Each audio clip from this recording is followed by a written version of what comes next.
楽しまさせてもらってますよ。人殺しさん。私ですか？朝倉と言います。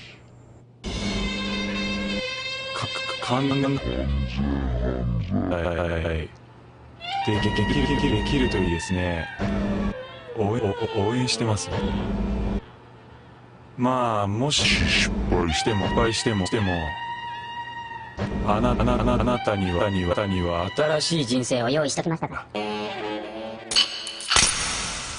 この音を再び聞いた瞬間から、あなたは新しい人生を始めることになります。では、グッドラック。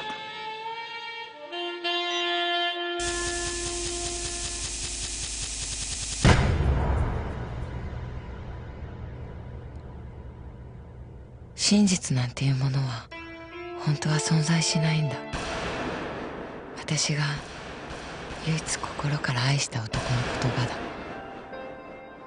曖昧な記憶の集合体、それが真実の顔をして堂々とのさばっている。だからその記憶の持ち主が消えれば真実なんて消えてしまう。その言葉は確かに本当だと思う。そうやっていくつの大切な真実が時間の流れの中で消えていってしまったことだろう。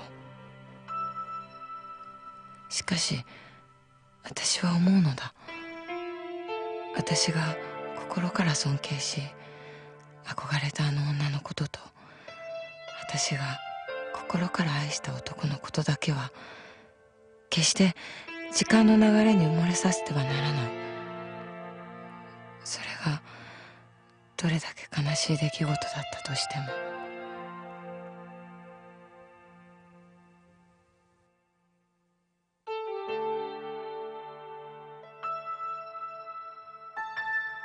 柴田！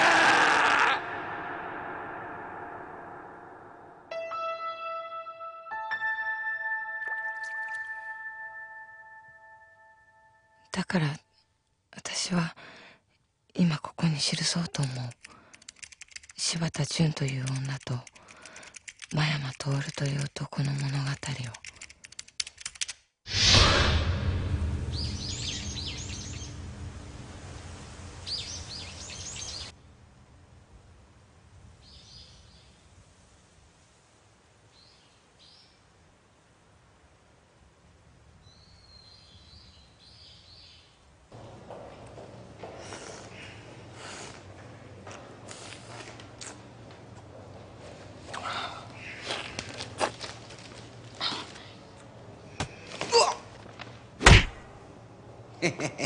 バカ。まだ生きとったんかいな、このエロじじい。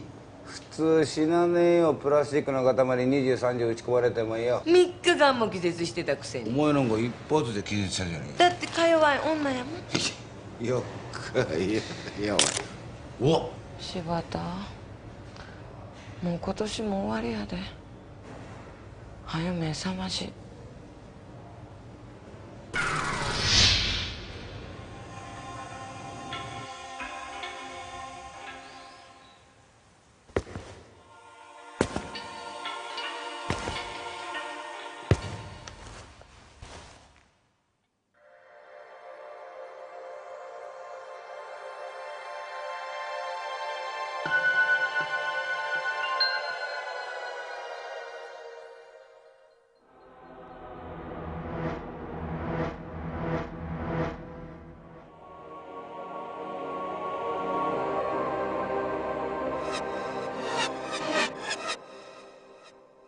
ジュン。お父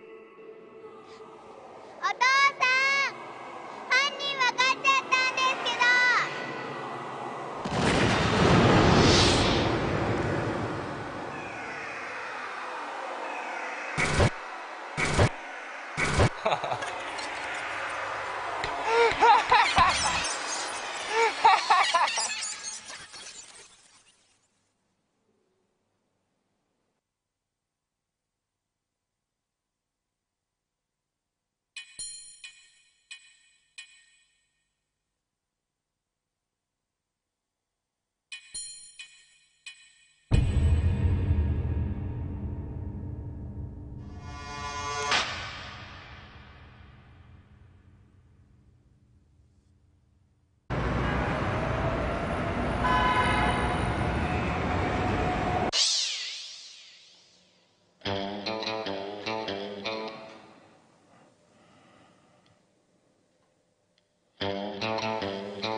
メロメロパンパンメロンパン。よいしょ。メロメロパンパンメロンパン。よいしょ。係長。え？ギニギニギニギニ。柴田さんがついに目を覚ましました。何？あ、マヤ君。マヤ君？あれ？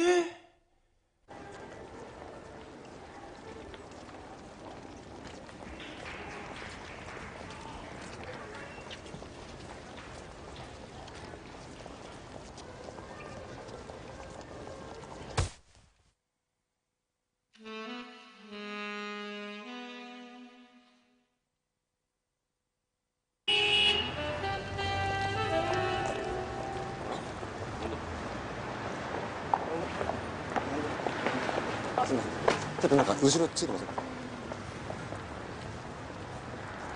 あ、すみません。どうも。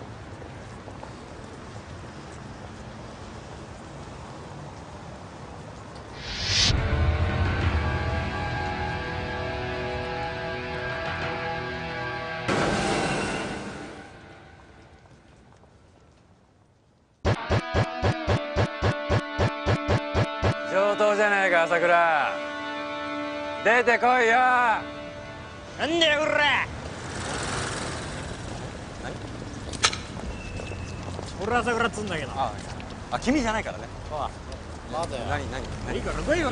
どこ行くの？どこ行くの？いいから会社行かなきゃ。会社行かなきゃ。来いよ。やめて。やめて。ね、やめよう。ちょっと待って。やめて。待てくれ。助けて。助けて。おい、朝倉。助けて。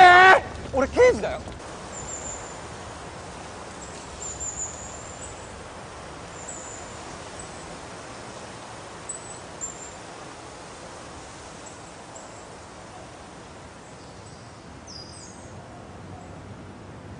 柴田。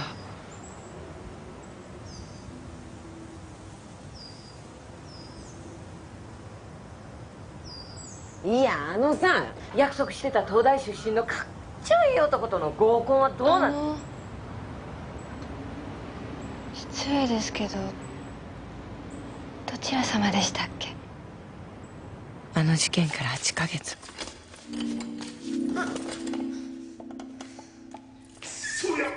一時は心臓が停止したものの、医師たちの懸命の努力で一命を取り留めた柴田。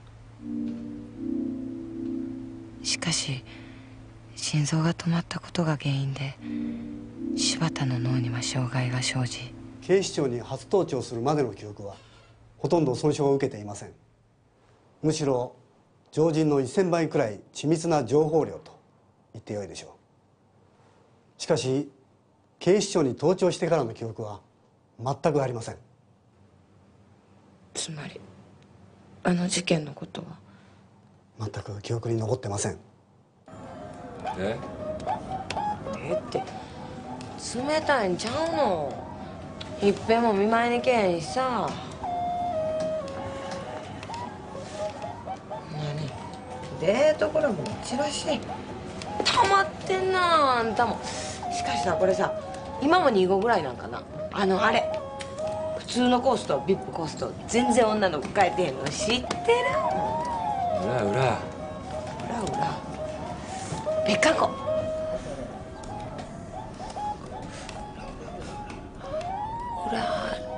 裏ルウクライナウミウシ殺し。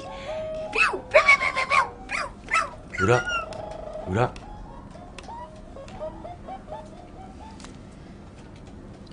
たせしました。警護再開します。朝倉、ちょっとやばいんちゃうのこれ。大丈夫だよ。朝倉はね、今の柴田には手を出さないよ。なんで？朝倉はね、快楽殺人者だよ。めったやたらに狙わないし殺さないの。多分な。ねえ検事1000円貸せ。夢中欄。これはこれでよかったのだと。どうもお世話になりました。そして永遠にあの事件の記憶が戻らずに済むのであれば、それはそれで神が与えた贈り物なのだと、そう思うことにしました。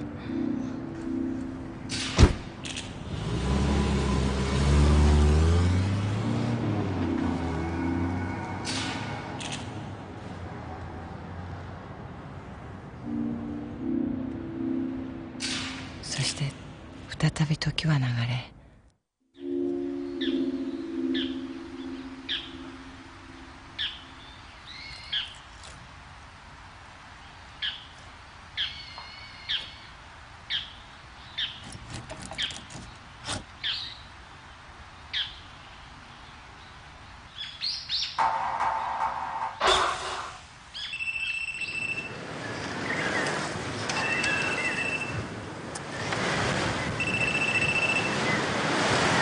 はい。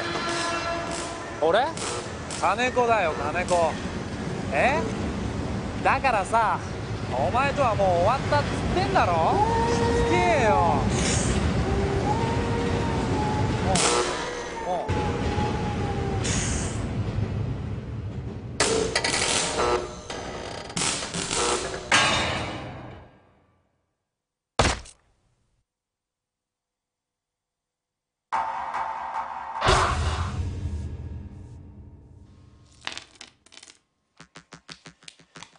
また新人キャリアが研修でやってくるんですね。今度は兄弟法学部出身やり手のキャリアらしい。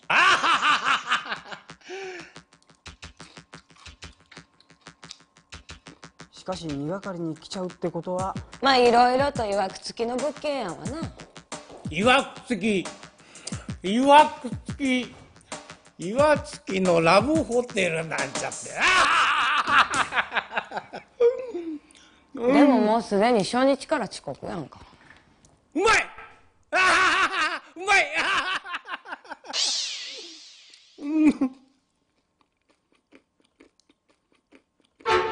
この金の俵のキーホルダーを身につけることによって金も仕事も女もギャンブルも思うがまま。おいしい話やないかい。ってこんな広告信じるか。あがいたんで蔵直しの厄介問題か。あがいバンマイさん、世界史の問題は山笠すぎてわっからんと先輩も言っとったさいな。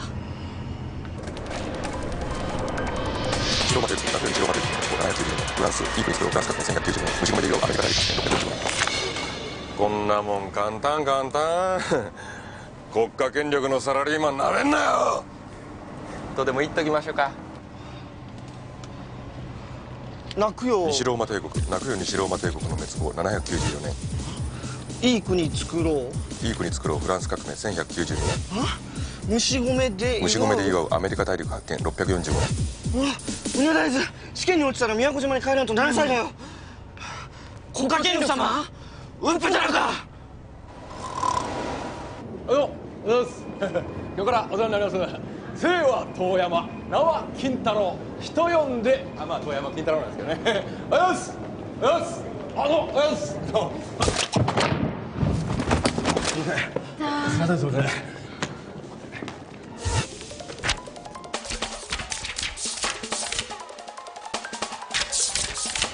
なんか嫌なこの西麻布嫁姑連続殺人事件の犯人分かってしもたんですけど。あんたもしかして被害者のさつきはポケットに犯人はキヨという自筆のダイイングメッセージを残していました。しかしこれこそが犯人の罠やったのです。というと雑誌の検証に応募しようと思って書いたのだったとしたら。なるほど。まあトリックはいいから犯人誰？犯人もすでに分かっているとでも言っときましょうか。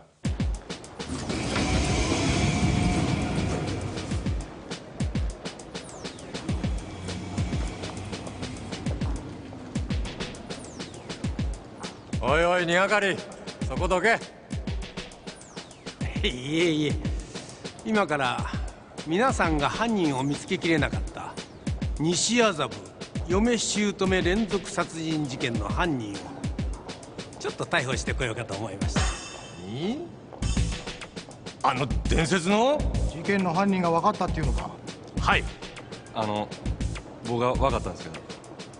二係の皆さんの邪魔になるだろう。道を開けてやれ。はっ、道開けろ。これは塩川管理官。大変失礼しました。私たちには解けなかった事件の真犯人を逮捕していただくのはやはり二係の皆さんの大切なお仕事。本当にご苦労様です。誰ですか。では行ってまいります。誰？不動産屋か？マハラジャの社長か？誰だよ。我ら警察は皐月と清の2人が嫁姑やから仲が悪かったと最初からそう思い込んでいた。しかしそれこそが犯人の狙いやったんや。そして極悪非道な犯人は西麻布温泉に2人を誘い出し、姑が嫁を殺すように見せかけて皐月を殺し、清に罪をなすりつけようとした。この偽のハガキのダイイングメッセージを使ってな。お人よしの刑事の目はごまかしても、お天道様とこの遠山金四郎13代目末裔遠山金太郎様の目はごまかせねえぜとでも言っておきましょうか。工場以下犯人誰？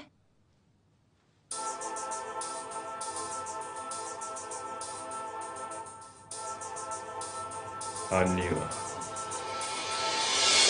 お前や。すいませんでした。私がやりました。外れじゃん。よう見てくださいよ。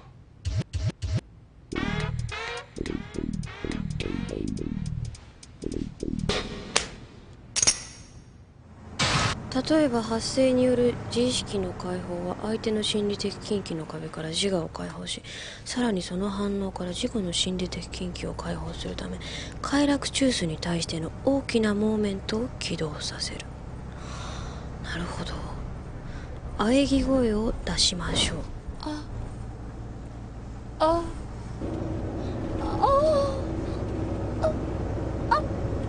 ねえねえ、八王子のさ伏船神社の呪いの木って知ってる？知ってる。殺してほしい人の名前をその呪いの木に彫っておくと7日以内に必ず死んじゃうってやつでしょ。そう。その木の下には江戸時代に謀反を起こそうとして殺された人が777体埋められてるんだって。その怨念が人の形になって木に浮かんできてるらしいよ。その木の太の部分に名前を書くとその部分が必ず切断されて死んじゃうらしいよ。怖い。砂原の名前とか書いとけ。死を契約する呪いの木ですか？ブリリアント。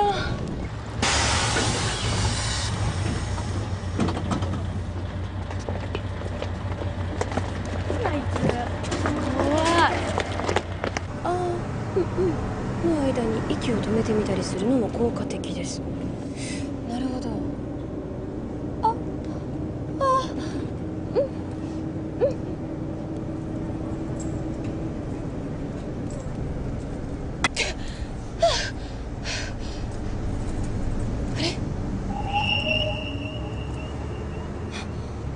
刑法176条強制わいせつ罪現任。時間12月21日9時58分36秒。自首してください。してないよ。自首してください。あれ君ちょっと鼻血出てるよ。お尻触ったでしょ。いやそれよりほら鼻血出てる。鼻血お尻どっかぶつけた。自首してください。いやだってしてないから。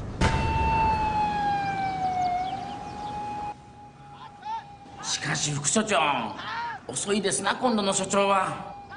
確かに遅えな。初日から遅刻してきたりして。まさか。ね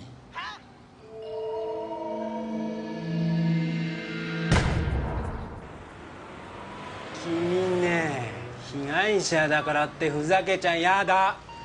私ふざけてなんかいません。何？じゃああんた警官だっていうの？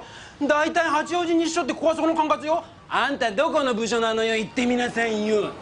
部署？どこなんでしょう。社長部。何言ってんの？私人を殺してしまったんですけど。何？いつどこでどうやって？呪いの木に呪いをかけて。なんかさん何言うとっとか。呪いですか？はい。実は八王子に伏船神社という神社がありまして、でも誰も伏船とは呼ばないんです。というと？音読みをして復讐神社と言われまして。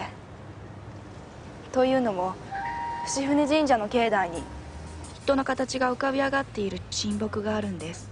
その神木に死んでほしい人の名前を書き込むと7日以内に必ず何者かが殺してくれるという噂があって、私つい最近までその噂をバカにしていたんですけど、この前付き合っている人と喧嘩してつい頭にきてその人の名前を木に彫ってしまったんです。そしたらおとといその人が死んじゃって。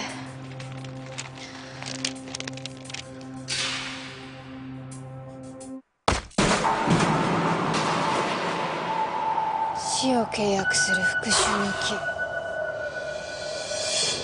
トレビアン。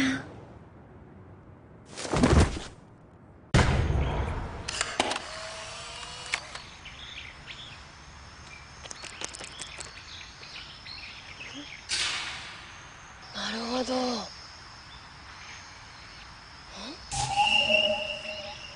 この人たちも死んでるのかな。もし何だったら撮りましょうか。え、いいですか？私こう見えても写真部なんです。へえ。ほら賞ももらいかけたことあるんですから。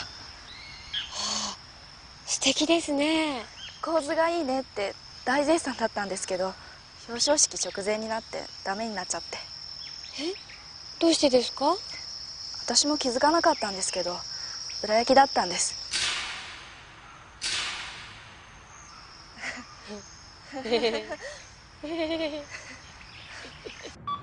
何で、その実施してきた殺人犯は？ちょっと目離した隙に逃げられちゃいまして。柴田所長と人殺しが一緒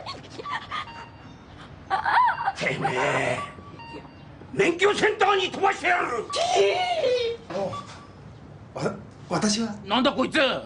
柴田所長を痴漢した犯人です。八王子に一緒の所長触っといて。二度とシャバの飯食えると思うなよ。主幹気をつけ歯を食いしばれ。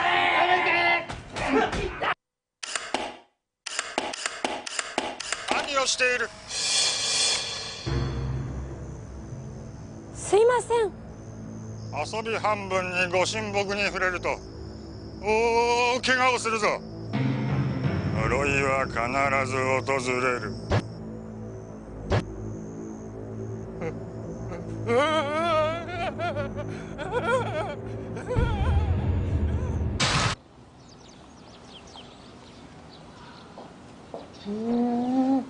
ここか。いいんですか？私たち一般市民がこんなとこ入って。私今日からここで働くんです。ああ、食堂か何かで。私所長なんですよ。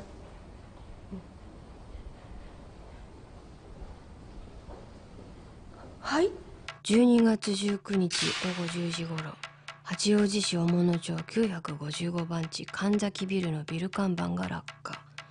たまたまその下を通りかかっていた飲食業店員金子武22歳に直撃、頸部を切断し即死した。人通りがない道のため発見されたのは午前6時頃。看板を止めておいたボルトが腐食して折れた跡があり、ビル管理責任者を呼んで事情聴取、管理ミスがなかったかを中心に取り調べた。つまり金子さんの事件は殺人事件としてではなく事故として取り扱われたということか。ということはやはり呪い。だったら素敵なんですけど、私の経験から言うと呪いって一度も聞いた覚えがないんですよね。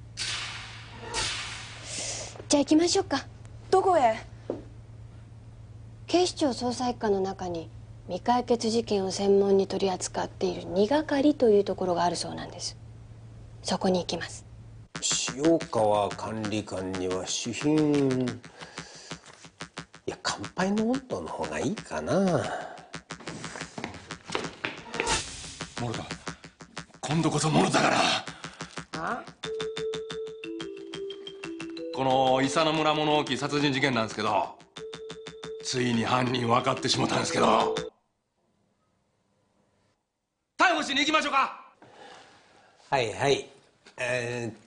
じゃあ前間君。すみません、今この時間から有給取らせてください。なんで僕をそんな毛嫌いしはるんですか？キャリアの僕へのジェラシーですか？うるせえよお前、息がニンニクくせんだよ。なんやとこら、餃子の王将なめとんか。してくるんすか？失礼します。八王子日署の柴田准署長とお友達の高成美咲さんが死を契約する木の件でご相談に参られました。それでは張り切ってどうぞ。柴田、あの東大での。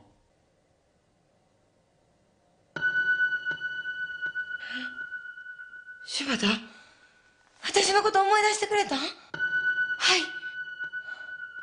警察病院で会った方ですよね。じゃあどうぞ。はい。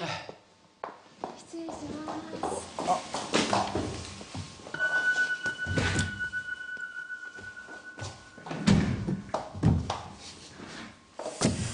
す。柴田所長、その席は。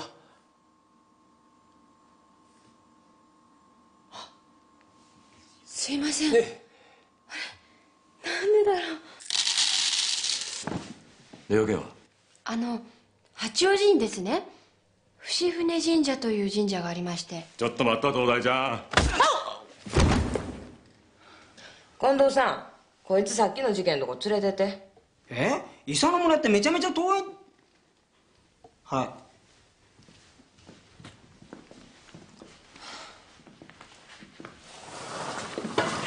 それで、はい。そこのご神木に名前を書くと。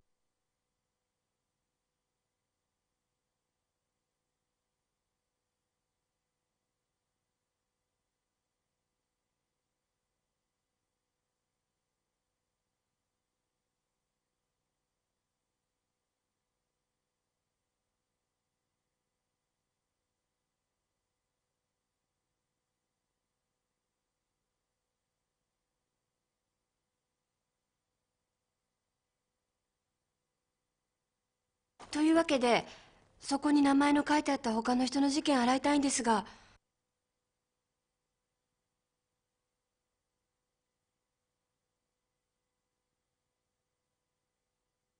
よっしゃ、じゃあ行こうか。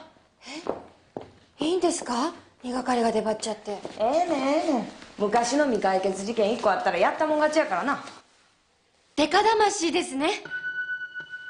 デカ魂ってあんた。1999年1月8日午前10時30分頃、高校生木村翔一17歳が八王子市三河町 3-4-6 七曲交差点付近でバイクで走行中転倒。そのまま交差点西北角のガードレールと自分のバイクに挟まれ左足切断、内臓破裂で死亡。聞かれるよ。なあ、どうぞ行ってください、そのまま。結局俺もだもんな。同年3月2日夜11時3分、会社員周家健二56歳がホームから酔っ払って転落し、走ってきて新宿行き急行電車にひかれ、胴体を切断され死亡。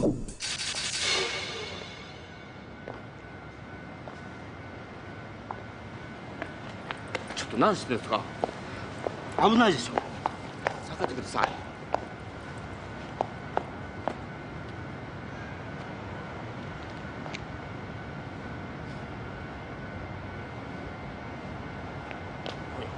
だから何しよっとですか。白線の後ろば下がりんしゃい。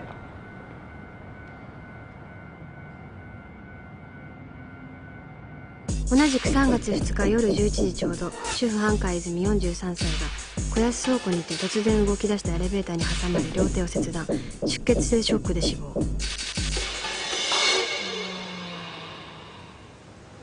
じゃあ帰らせよ、そろそろね。八王子から東京都まで戻るの大変でしょ、遠いからね。電車の事件とこの事件はほぼ同じ時刻。駅からこの倉庫まで直線で 8.5 キロ。どうやったんだろう。あ、どうした？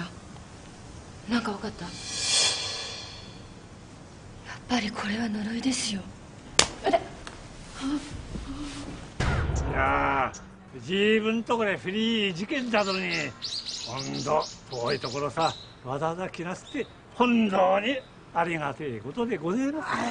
いや、何、自分たちは自分たちの仕事を一つ一つきちんとこなしていきたいだけですから。さすが国立一機構、兄弟での刑事さんはやっぱ違うわな。で犯人はじゃあ早速事件の現場を見てもろて、事件の後そのまんまにしてやるかよ。12年前の事件なのにそのまんま？いや、これ何にもねえ村だからよ、記念に。なんだそうだ、製品見てもらわねばな。やっぱりなんじゃこの落書き。誰か早く雑巾さん持ってこい。消し上げない。これはダイイングメッセージです。ダイイングメッセージ？ああ、さんまのからくりテレビのね。お茶の間ビデオレテみてえな。ダイイングメッセージというのは被害者が死ぬ間際に残した犯人の手がかりのことですわ。そうか、犯人はいないな。しかしこの村にはいないというもんはいねえだ。当たり前ですやん。犯人の目の前で犯人の名前書いたら後で犯人に消されるでしょう。せやからそこをちょっとひねるんですよ。そうか。いない INAE、 ドイツ語で Ich unterhalte Albert and Attack。 だけど殺された大二郎は死ぬ前にそんなこと考えるほど頭がいいとも思えにゃな。そうだ、なんだ。佐藤の差じゃにゃか。え？なぜよ。ええか。まず大二郎は佐藤の意を書いて犯人に引きずられたんじゃ。んで今度は名を書いてまた今度は犯人に引きずられたんじゃ。で最後に絵を描いて息絶えたんじゃ。単純な。犯人は佐藤おめえか。すまねえ、俺がやっただ。今モンタさんが推理した通りだ。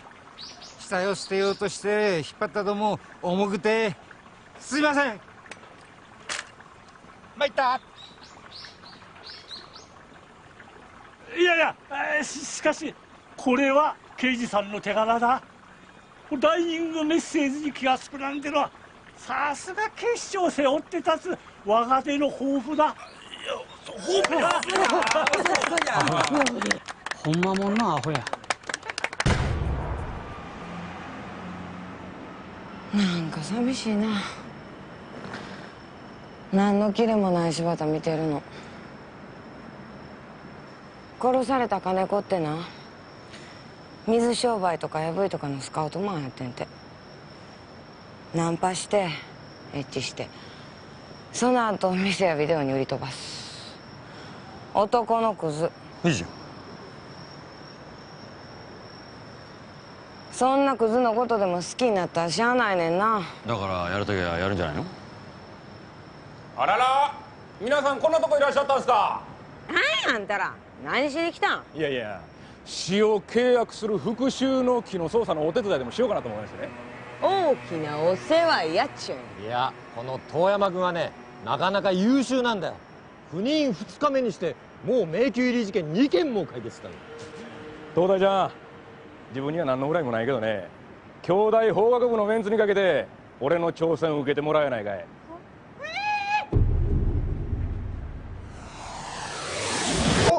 あれ見ててよ。あれ引っかったの？ね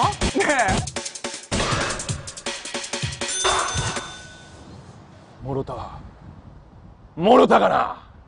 このトリックの鍵を握るのは暗闇とバッテリーや。ヌーベルバーグみたいや。それ来んの？その日金子武は犯人によってこの場所に呼び出されたんや。はい。俺？ほんでバッテリーをつなぎこのテレビの電源を入れ看板の真下までおびき寄せ、そして看板を固定していたボルトを置いた。しかし看板の落下はあくまでボルトの腐食が原因であるとな、そう報告されとる。これは何ですか？おそらくボルトを引っ張る時についたワイヤーの跡。ああ、本当だ。ああ、大変だ。でかすように電話。それぐらい調べとけよ。つまりこれは決して偶然の事故などではなく立派な殺人事件やったわけですな。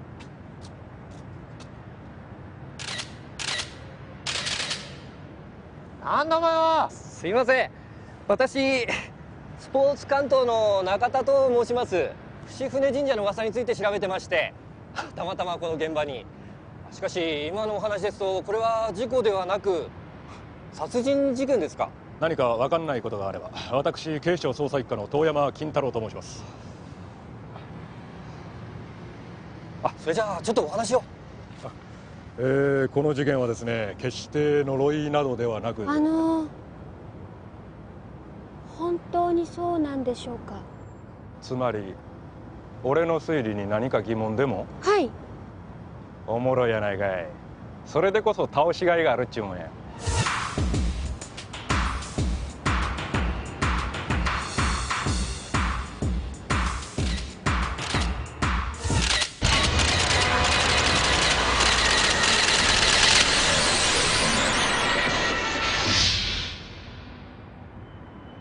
ほな、東大ちゃんの推理聞かせてもらおうか。はい。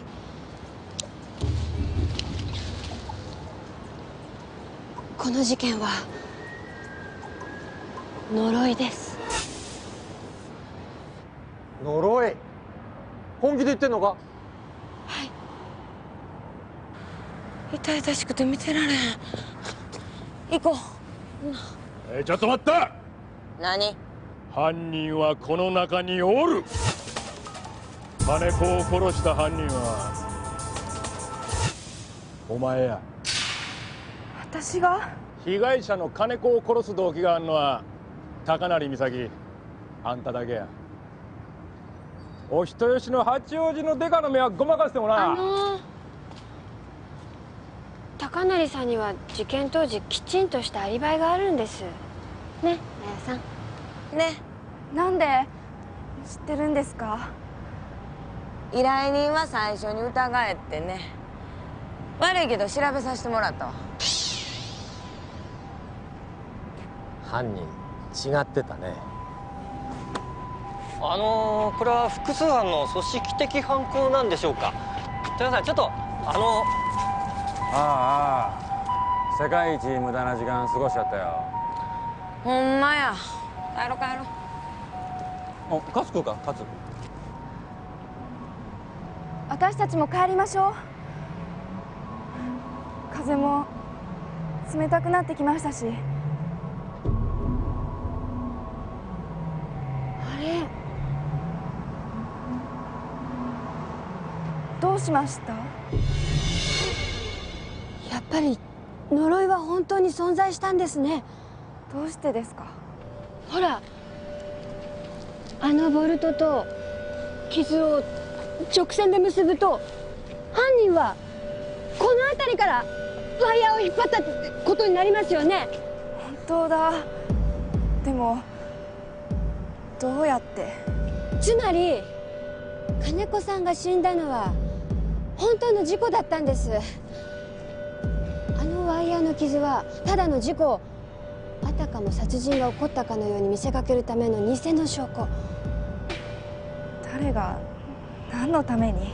犯人はこの3人の中の誰か1人を本当に殺してしまったんです。そしてその一つの事件を隠すために呪いの木の噂を作り上げた。高成さん、あなた誰を殺したんですか？私が？どうしてこんなことやってるんですか？事情を話してください。証拠はあるんですか？いい加減なこと言わないでください。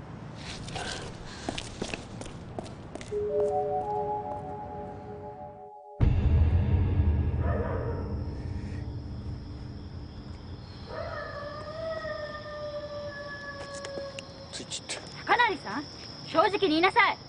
嘘つくんじゃないわよ。あなたもあのクズと付き合ってたのね。違うんです、先生。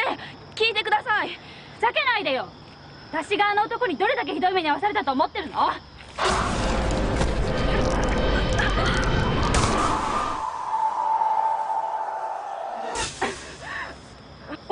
やめとけよ。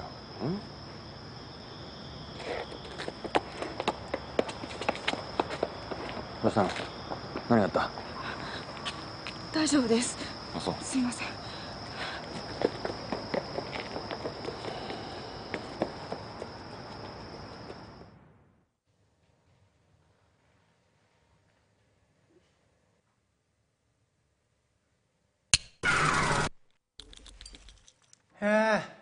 こんにちは。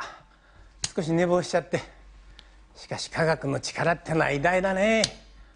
青い柿ピーが僕を責める炎体焼き尽くす。あとすごい。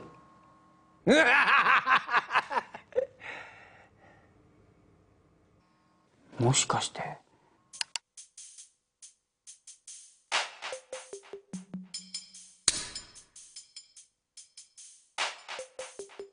柿パンは裏っけかな？柿パンどういうことなんだよこりゃ。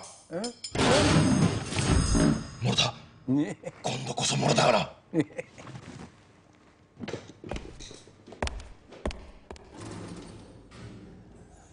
青い柿。ゲッツーゲッツ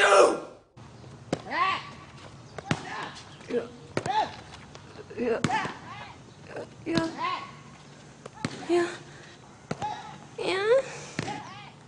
所長、日畑所長。は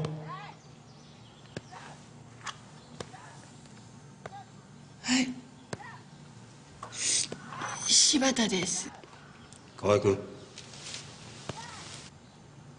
伏船神社の方から苦情が参りまして、日畑所長に来てほしいと。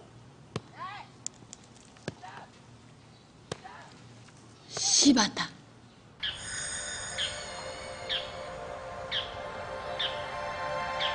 なるほど。呪いの木に自ら自分の名前を書こうとは思いつかなかったよな。遅敵だところをね、一網打尽ですわ。で、誰の名前書くの？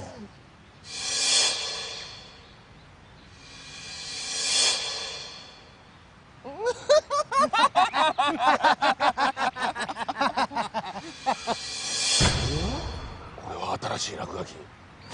この竹内久美子ちゃんを保護したらええやん。なるほど。まったくマスコミは無責任ですよ。こんな何の言われもないこと書いて。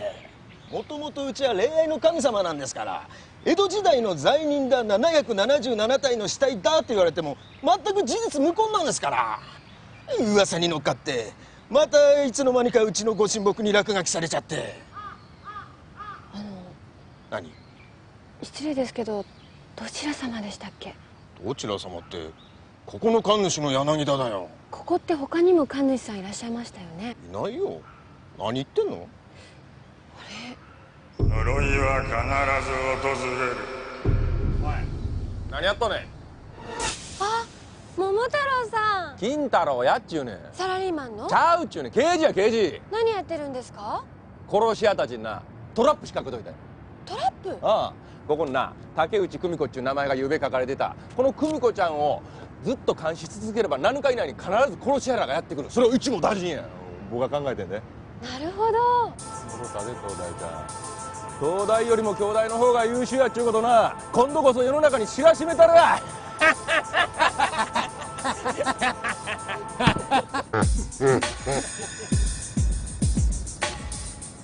おい、現場だった。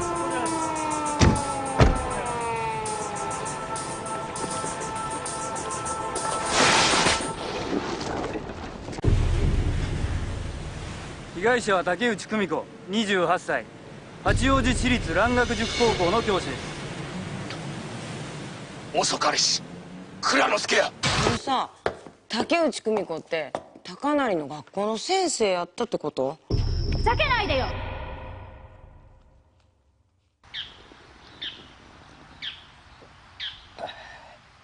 これは不思議な味のお茶ですな。はい、柴田スペシャル2です。こめかみにきますな。神主様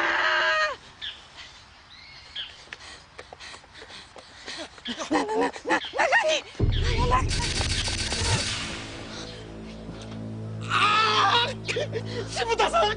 柴田です。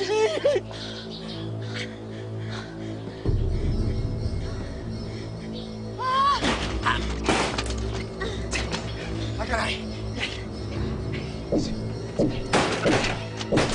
ただせーの。やっぱり。あ、金太郎さん、どうしてここに？また呪いの木の伝説通り人が死んだって聞いたからとりあえず来たんや。どうしたんですか？中に高成さんが。でも扉が開かないんです。中から太い筋交いが打ってあって。どいて。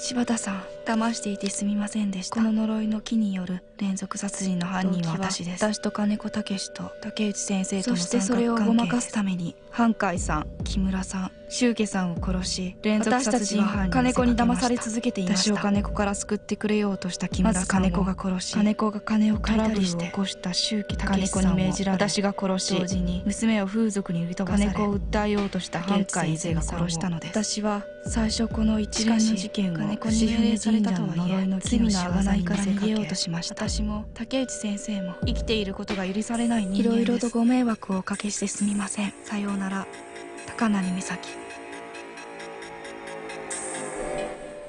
ああ、せっかく俺が犯人捕まえたろう思とったのに。しかしこれにて一件落着ですか。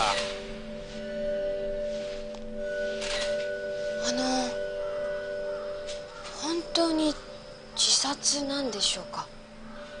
うん、自分で自殺って書いてるやん。なるほど。あって、あ、真山さ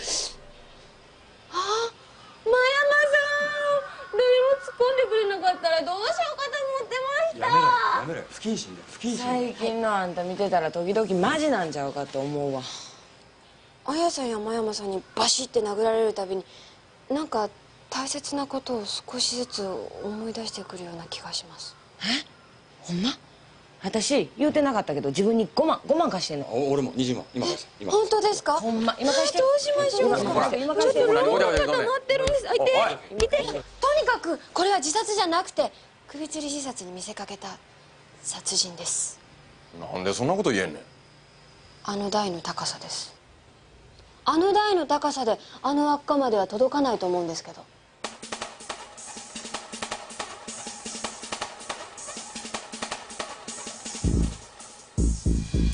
しかし密室ですよね。台の問題よりもここで誰がどうやって彼女を殺せたのか。こんなの密室でも何でもないですよ。なんでそんなことが言えんねん。さっき壊した扉の木片です。ほら、犯人は高成さんの首をワイヤーで絞め、そしてその後ワイヤーを天井につけた。自殺に見せかけるために。そんなこと誰かって分かるっちゅうねん。どうやって出たかいで聞いてんねん。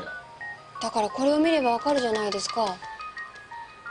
犯人は高成さんに写真を持たせ衣装を着、中から筋交いを打ち、扉の合わせ目に瞬間接着剤をつけ、はめ殺しにして密室を作り上げたんです。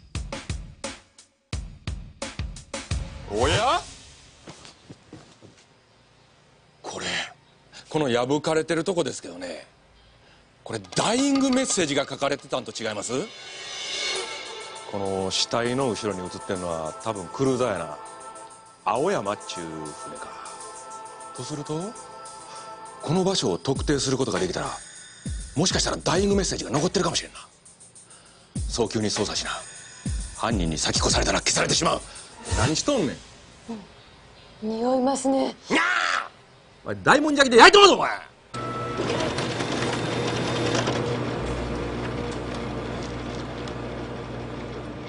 しかしどうすればいいんだろうね。これだけだと場所すらわからないよね。文章のデータ検索してるんですけど、何しろ数が多くて。まあ分かる時は分かる、ダメな時はダメ。いや、お言葉ですが、こういう時こそ一般市民の協力を仰ぐべきではないでしょうか。マスコミを使って明日この写真を公開します。一般市民の通報を求めるんです。いやいや、しかしね、公開捜査にはいろいろ手続きが。責任は自分が取ります。僕も取らされちゃうと思うんだけど。ほんま新人のくせに無駄なことするな。何が無駄なんですか？分かったで、この写真の場所。なんで分かったんや？警視庁の捜査一課なめたらあかんのよ。でダイイングメッセージ、残念ながら何も残ってませんでした。なあ、アホな。アホかどうか疑うんやったら自分で行って調べてくれば。じゃあ私先帰るわ。お先。お疲れ様でした。じゃあ私も今日はパラパラのお稽古の方に。じゃあ私も。遠山君。はい。好きな人いるの？いえいえ、好きな人にさ「好きです好きです」って熱烈にアタックしてもあんまりうまくいかないじゃない。逆にふっと引いた時に相手の方から近づいてきたりしてさ。だからね、手柄ってやつもそんな女心に似てるなって昔思ったことふっと今思い出しちゃって。失礼。じゃあ。うわうわうわ。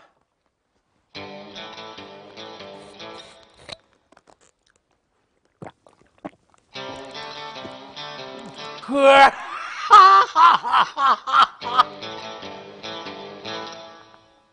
童貞バレたんかな。坪坂さんにいただいたこの指紋と警視庁に保管されてある朝倉の指紋とが一致しました。やっぱりそうか。よう勝子か勝。この男誰です？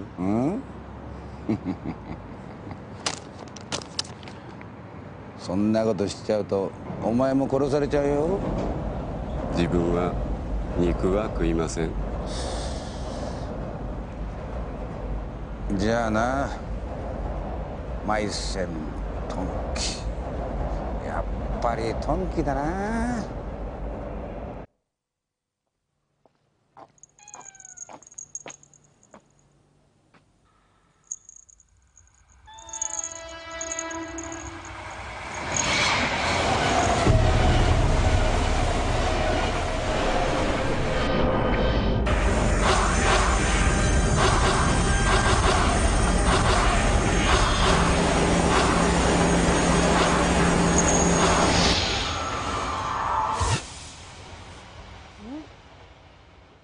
なんだ？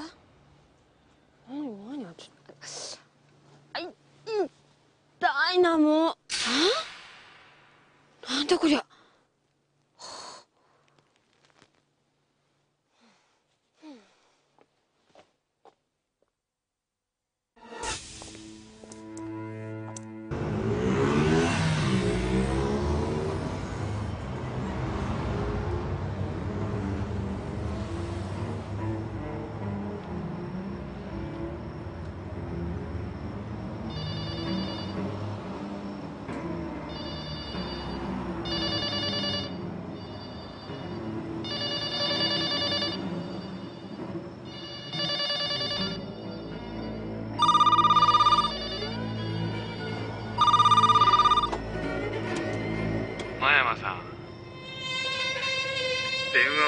コール以内に取る。研修でそう習いませんでしたか？朝倉、お前も相当な暇人だね。ひどいな。最初に絡んできたのはそっちじゃないですか。これでも真山さんのために、寝る暇を惜しんで頑張ってるんですから。ああ、分かったよ。じゃあとっとと姿現せな。一生眠らしてやるぞ。僕はね、みんなと仲良くやりたいんですよ。憎しみのない愛にあふれた世界でね。100回死んでも無理だな。そうかな。今前山さん用の素敵なプレゼントを用意してるんですけどね。何？ほら前山さんだよ。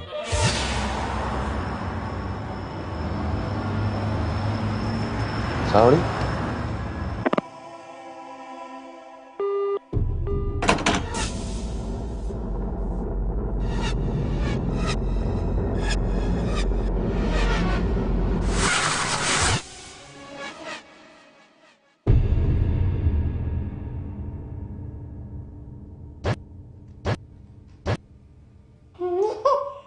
あや、黄色く燃えた太陽だから真冬の海も恋の季節なの。それはピンキラ。あれ違いましたっけ？美空ひばり。月中。なあ金太郎は？見てません。おはようございます。やっぱりコンクリートが冷たいですね。弱りました。あんたやっぱりこの記事出したやろ。はい。はあ。それ塩川管理官に話通してあるんですか？やばいでマジで。失礼します。八王子西署の柴田准署長が今朝の新聞の記事の件で感動されてこられました。それでは感動の気持ちでどうぞ。おはようございます。今朝の新聞のトラップ考えた人誰ですか？すごいですね。あの記事読んで犯人は必ず現れますよ、あの現場に。本当？柴田さんが言うなら大丈夫ですよ。やっぱり大丈夫じゃないですか。ダイイングメッセージ。今は影も形も残ってないねんけど。はあ、じゃあダメだ。よし、こうなったら。何か他に方法はあるのかね？はい、現場100遍です。張り込みです。この足で犯人を追い詰めてみせます。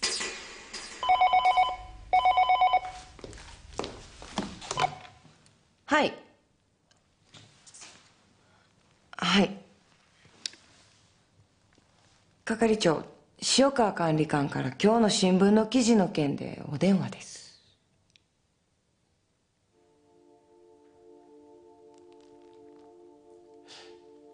柴田君、君は今は八王子西署の署長だ。この事件はもはや捜査一課の皆さんが本格的に捜査をすることになるだろう。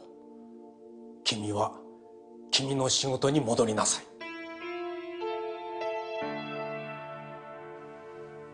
ですって。はい、失礼します。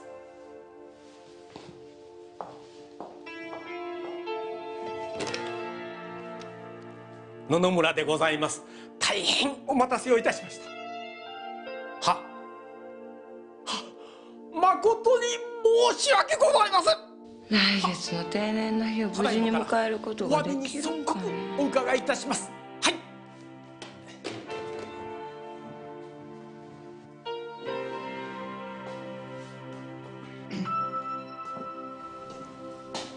兄弟。はい。行くぞ。現場100遍。俺もね、死ぬまでに一度やってみたかったんだ。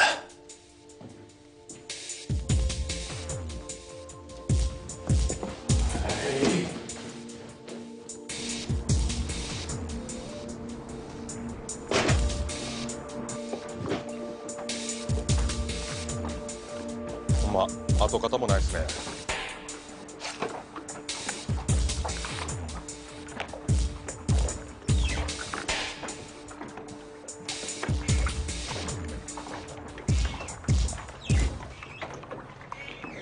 おい、そこで何やってんだ。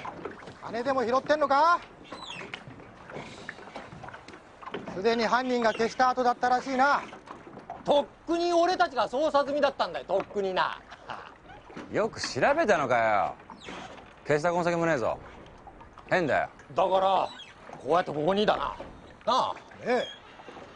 ほら、いいねいいね。ほら、いいねいいねいいねいいねいいね。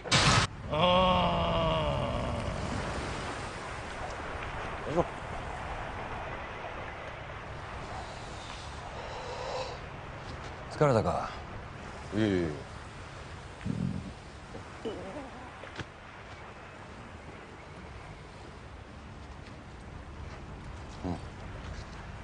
いいですよいいですよ。いいよ、食えよ。いただきます。おいしいなこのサンライス。メロンパンだよ。山さんね、これ関西の方でねサンライス言うんですよ。学生の頃よく歌な。東大に入りとうて4浪し、司法試験にチャレンジして京大4年留年しでしょ。金のうてね、もって大きいこのサンライス腹持ちするんですよ。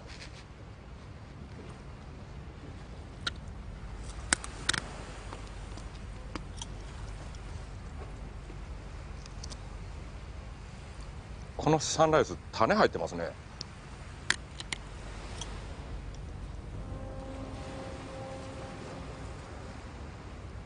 あれ、どうしたんですか。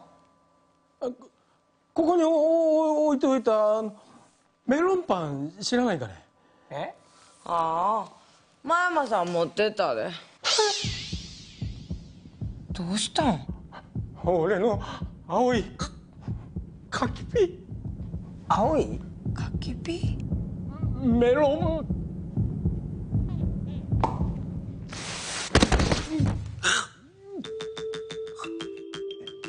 毎日バイアグラ飲んで毎日いたしておればさすがに死んでもおかしくないですよ。先生、男の野村最後の恋なんです。しかしね、野々村係長。こっち。みやびちゃん。なんでそんなに無茶したの。だってさ、みやびちゃんのこと超大好きだもの。それでですっちゃゼロ意味じゃん。やだやだ、みやび何言ってるんだかよくわかんない。やだ。私が死ぬまで一緒にいようねって。with you だって。ごめんね、みやび。こっち。みやび。あ、ママさんちょっとこのなんかポカポカしてきましたね。お疲れ様です。何や東大ちゃん、何しに来た。張り込みですよ、張り込み。あ、差し入れも持ってきましたよ。缶詰とあとハーブティーです。柴田スペシャル2です。いらねそんなこと言わないで飲んでくださいよ。ねえ。俺のプライドが柴田で。何ですか。あ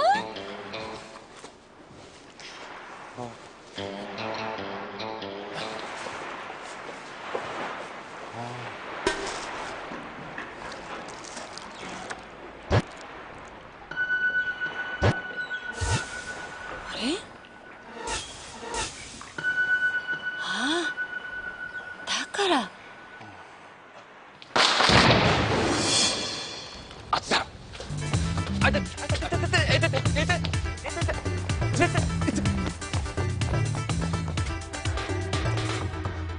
った、バラだ。戻れ。なんだ、こいつらどっから湧いてきたんだ。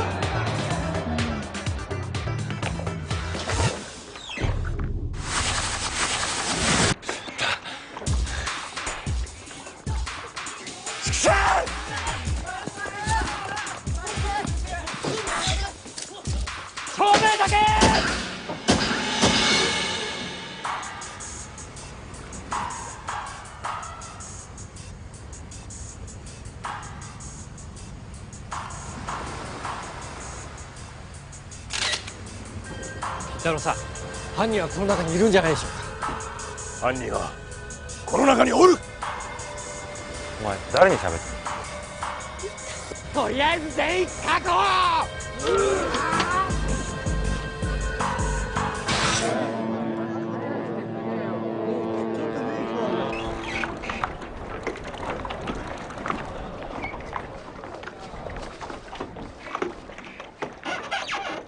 ご苦労だったな、見上がりのサブ。お柴田行くぞ。はい、すいません。よし、番号。まだつけてません。も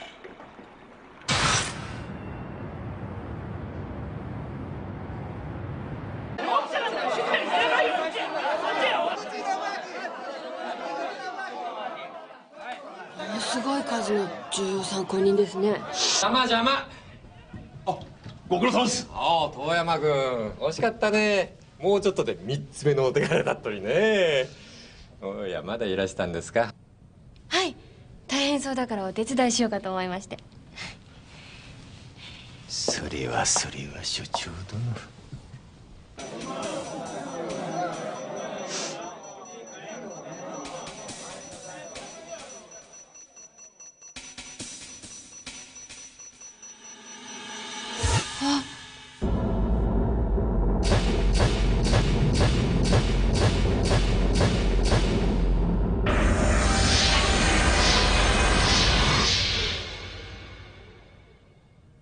おい東田ちゃん、手柄を横取りしようと思ってるな。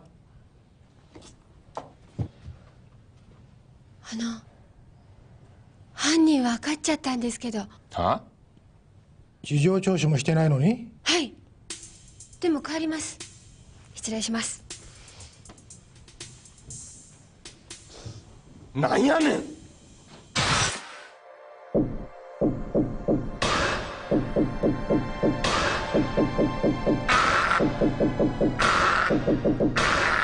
ああ、しんど。ダメだ、全然わからん。柴田君に聞きますか。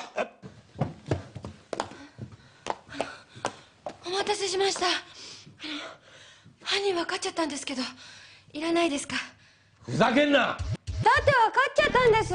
おい、柴田所長にお引き取りいただけ。いろいろと準備もしてきました。すみません。何？離してください。いや、そこはダメ。ダメ。どうしたんですか？中田さん、ちょうどよかった。ちょっと待った。お前マスコミに一人で英語分のお前なしやぞ。だいたいあの人お前容疑者の一人やないか。それにお前事情聴取もしてへん人間がお前なんで犯人わかんねんお前。それが名前を見ればわかるんですよ。名前見ただけで？はい。どういうことですか？聞いていただけます？もちろん。ちょっと待ってくださいね。あれ、おかしいな。あれ、どうしよう。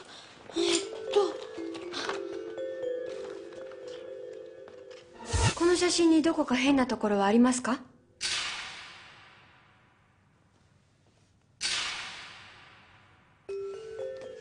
じゃあこれは。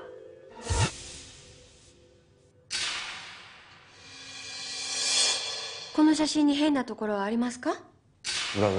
別館校。この写真は両方とも裏焼きなんです。本当だ、背景の看板も裏になってますね。それがどうして？私は竹内久美子さんが殺された現場のこの写真を見た時になんか変だなと思ったんです。この写真だけ他の4枚と匂いが違っていました。つまりこの写真だけ手で焼かれていたんです。それで竹内久美子さんの殺害現場に行った時にこの写真が裏焼きだということに気がついたんです。船の左側を見た時に小さなリボンみたいなものがありました。ところが左側が写っているはずのこの写真にはリボンがなく、右側に回ってみるとやはりリボンがなかった。つまり竹内さんが殺された場所はこの船の左側ではなく右側だったんです。ところが犯人がダイイングメッセージを消しに現れた場所は左側でした。しかし犯人は竹内さんの殺害現場写真を見てもこの写真が裏焼きだということに全く気づいていなかったんです。そりゃそうやん。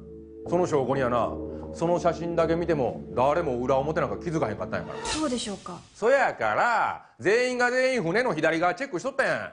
はい。でも犯人の方だけは破られる前の写真の全体を見ることができたわけです。つまり写真の全体を見ていながらこの写真が裏焼きだということに気づかない人が容疑者の中にたった一人だけいます。誰？この連続殺人の犯人は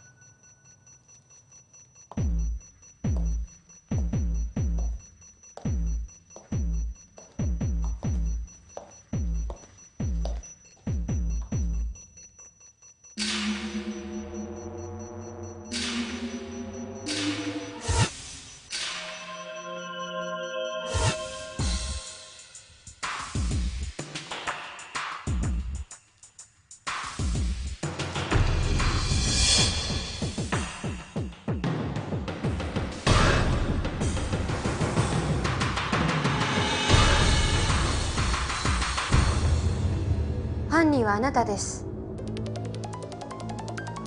中田英二さん。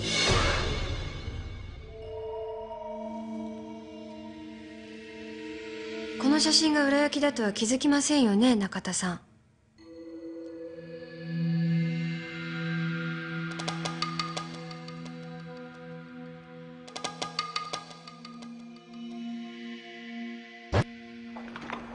あなたは似たような船を並ぶ真っ暗なハーバーで竹内さんの首を絞めて殺害しました。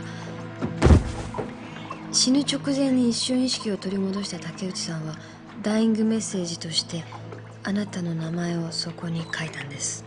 そしてあなたは竹内さんの両足を切断し写真を残すべくカメラを高成さんに持たせた。そして高成さんはメッセージに気づきあなたは気づかなかった。暗闇の中での出来事とはいえ殺害現場を忘れてしまったこと、ダイイングメッセージを見落としてしまったこと、あなたが犯した2つのミスは文字通りあなたの命取りになった。一連の事件を同一犯による猟奇連続殺人事件に見せかけるためにあなたは高成さんに罪をなすりつけいずれ殺すつもりでした。そして高成さんもこのままではいずれ自分も殺されてしまうと気づいていながらある理由のためにあなたに逆らうことができなかった。そして高成さんは真犯人を示すダイイングメッセージを作り上げた。わざわざ写真を裏焼きにして。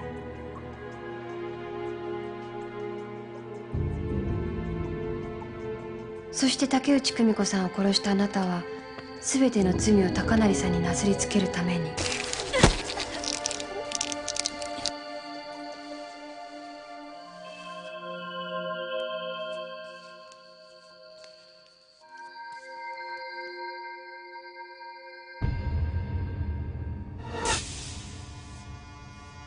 小細工しやがってこのガキ。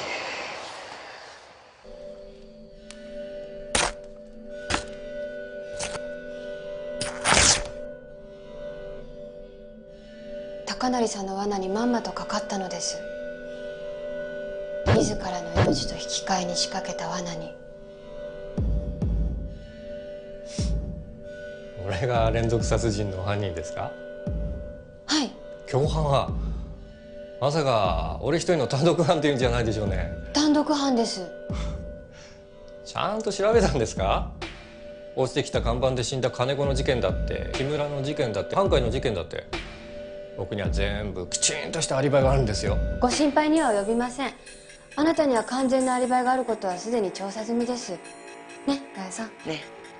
あら、じゃあ他にも犯人がいるってことじゃないか。それが残念なことにいないんです。なぜならその3つはただの事故だからです。あなたが本当に殺したかったのは竹内久美子さんただ一人だったんです。死を契約する呪いの木。あなたは竹内さんの事件を伏船神社の呪いの木による連続殺人事件に見せかけるために、特殊な無線で偶然起こった事故の通報を傍受し、警察が到着する前に現場の写真を撮った。そしてその直後に被害者の名前をあの木に書き込んだんです。そして呪いの木の噂を流した。じゃあ、あの屋上にあったワイヤーの跡は何だったんだ？あれもあなたが事故の後に殺人事件に見せかけるためにわざわざ作り上げた嘘の証拠。電車にひかれて亡くなった周家健二さんの事件。これがあなたと高成さんを結ぶ鍵でした。周家さんは実は痴漢の常習者でした。酔っ払ってはホームに並んでいる女子高生のお尻を触る痴漢の逮捕歴が残っていました。嫌ですね、痴漢。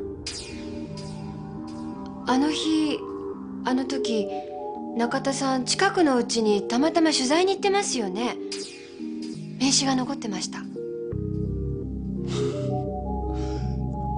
く調べたね。はいね、真山さん。うるせえよ。おそらく高成美咲さんも周家さんにお尻を触られ、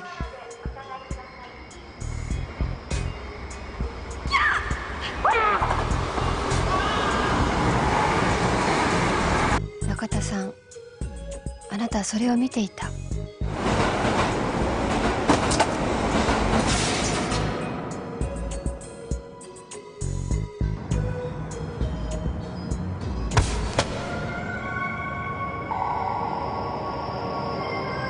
見てたよ、この人殺し。そして高成さんを脅し、自分自身の殺人の共犯者に利用したんです。中田さん、あなた竹内久美子さんに脅されていたんですよね。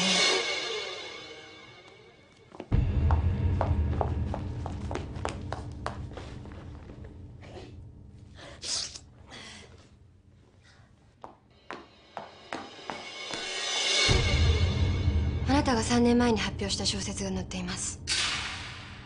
ある高校生が売春し、妊娠し、そして自分で産み落とした栄治を殺したという。あ、それ読んだことあります。面白かった。実話を元にした小説という歌い文句だったために、モデルと言われた少女は苦しみました。実際は事実を面白おかしくでっち上げたフィクションだった。でも書かれた少女の人生はこの小説によって狂いました。あなたの書いた文章が彼女とその家族の人生をめちゃくちゃにしたんです。竹内久美子さんはその少女の姉でした。あなたがあの子を殺したのよ。そんなバカな、あれは小説なんだよ。作り話なんだ。一生かけてもあなたを不幸にしてやる。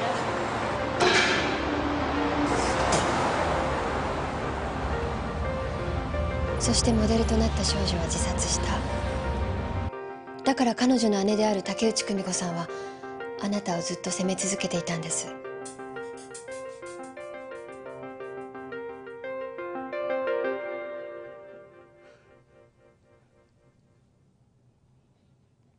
だから何なんですか。俺だって真実を描く小説を書きたかった。しかし世の中がそれを許さなかったんだ。今時フックがないんだよな。女子高生の妊娠だけじゃ。出てくる女子高生さ、これ売春して妊娠したってことにしてさ、その後産んだ子供を殺しちゃうってのはどう？ダメです。この小説には実際のモデルがいて。いいじゃん、それいただき。実話を元にして書いた小説、これセールスのコピーでいこう。また売れちゃうな。ダメです。いいよ、じゃあ出版しないから。売れない原稿はゴミ。小説なんて売れてなんぼなんだから。しかしモデルになった女の子が自殺し、そして俺の小説家への道は断たれ、ゴシップとセックス記事専門のタブロイド紙の記者に落ちぶれた。俺だってさ、犠牲者なんだよな。小説だからさ、事実をねじ曲げて脚色するのは当然なんだよ。誰だってやってることなんだよ。大体さ、お前ら大衆がそんなもん欲しがるから、そういう小説やテレビ番組が作られていくんだよ。下世話な好奇心を満たすために他人の不幸に群がるメディア、大衆の一瞬の快楽と引き換えにめちゃめちゃにされるある人間の一生。おい、お前だってあの小説読んで面白かったろ。お前らだって共犯なんだよ。お前らだって俺と同じ人殺しなんだよ。俺は読んでねえよ。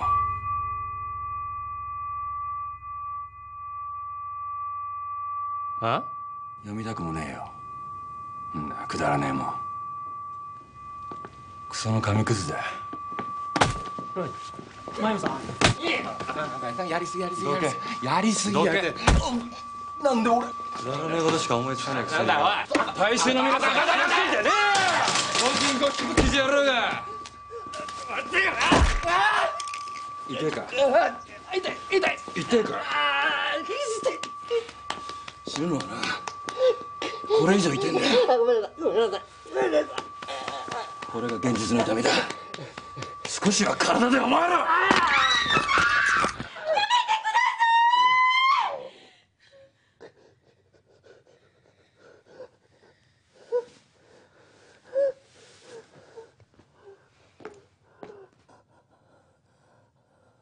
柴田所長、逮捕です。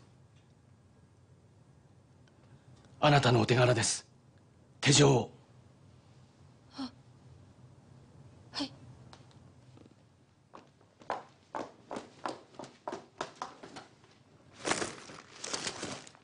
あれ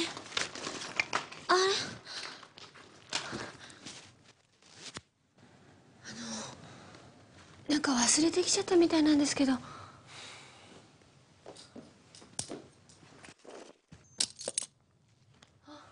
ありがとうございます。こ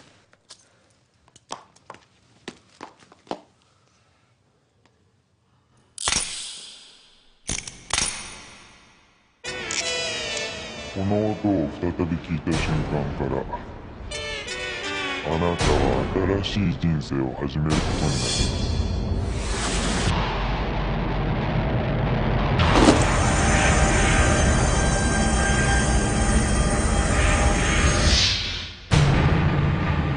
俺にとって死は無限だ。同じや。どうせこの肉体は死刑になって滅びる。その前に有効利用させてもらうよ。桜、動くな。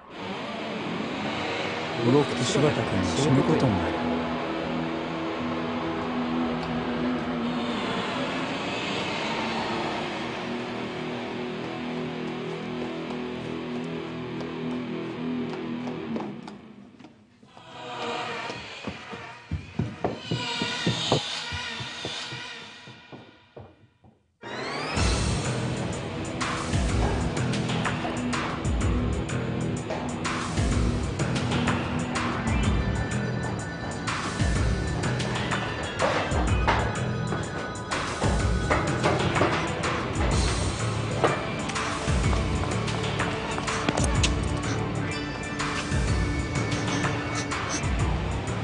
柴田君、やっと二人きりになれたね。男の人と二人きりって緊張します。僕の名前を呼んでくれるかい？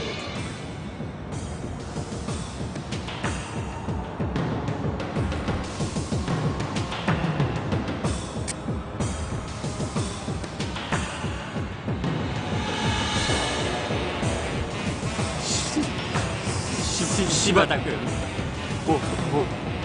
僕の名前を呼んでくれ。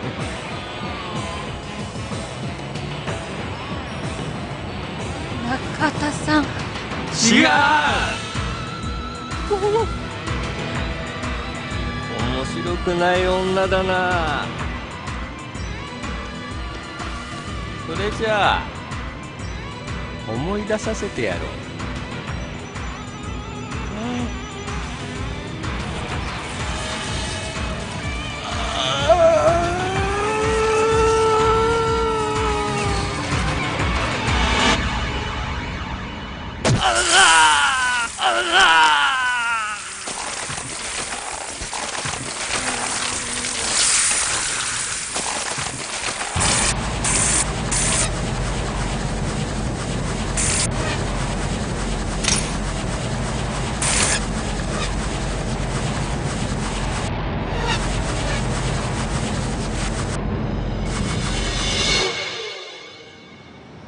朝倉。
何すんのよ。すいません、遅くなってすいません。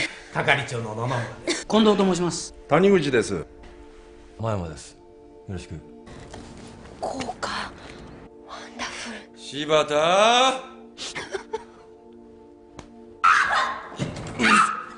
うるせえなお前。大丈夫ですか。やめて。ためらわずに撃て。私に人間を殺せということですか？やらなきゃお前が殺されるぞ。お前には生きててほしいんだよ。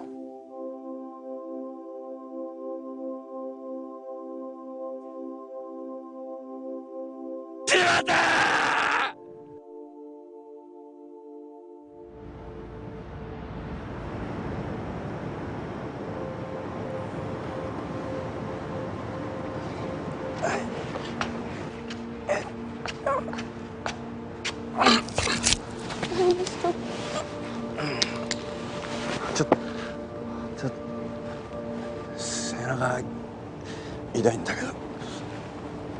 セイロガン持ってない？セイロガン。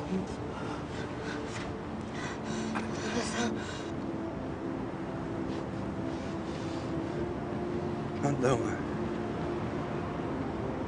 前。ねえ、冷めたのか？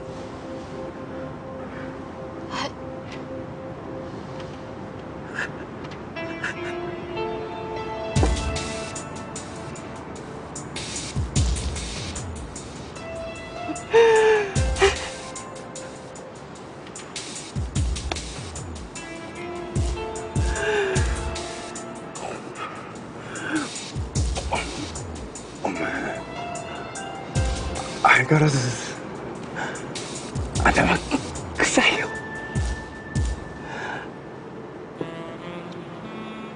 顔も洗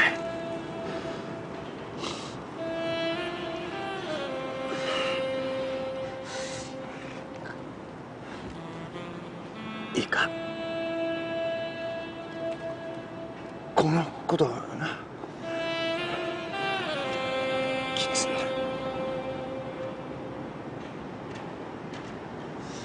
忘れろ。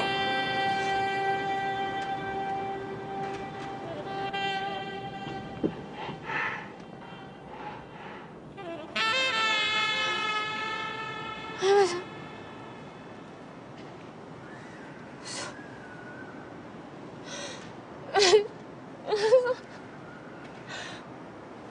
山さん。真山さん？真山さん？真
山さん？